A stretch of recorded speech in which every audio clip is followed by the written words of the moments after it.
অনেক তো হলো মাছ মাংস রেসিপি, তাহলে কাঁকড়াটাই বা বাদ যাবে কেন? আজ নিয়ে এসেছি কাঁকড়ার এক দুর্দান্ত রেসিপি।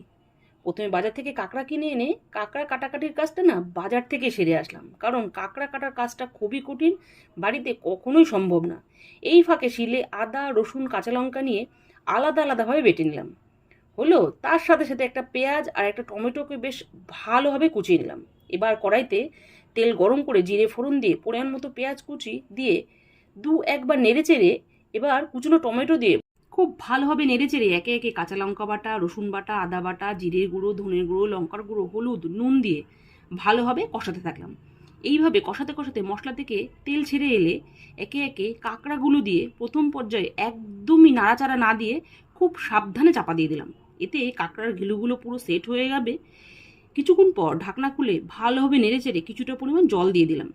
এবার হাই ফ্লেমে ঝোলটাকে ভালোভাবে ফুটিয়ে ঝোলটা একটু গ্রেভি গ্রেভি হয়ে গেলে ওপর দিয়ে গরম মশলা দিয়ে আবারও নেড়ে চেড়ে প্লেটে পরিবেশন করলেই রেডি কাঁকড়ার দুর্দান্ত রেসিপি।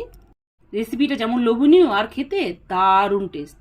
এবার দুপুরবেলা গরম গরম ভাতের সাথে একটুখানি কাঁকড়া নিন, সাথে একটু গ্রেভি নিন, ভাত মেখে ডান হাতের কাজ চালু করুন। বলছি, এই রেসিপিটা কিন্তু দিনক্ষণ থেকে রবিবারই বানাবেন, কারণ এই রেসিপি খেতে সময় আর ধৈর্য দুটোই লাগে, আর স্বাদ মারাত্মক।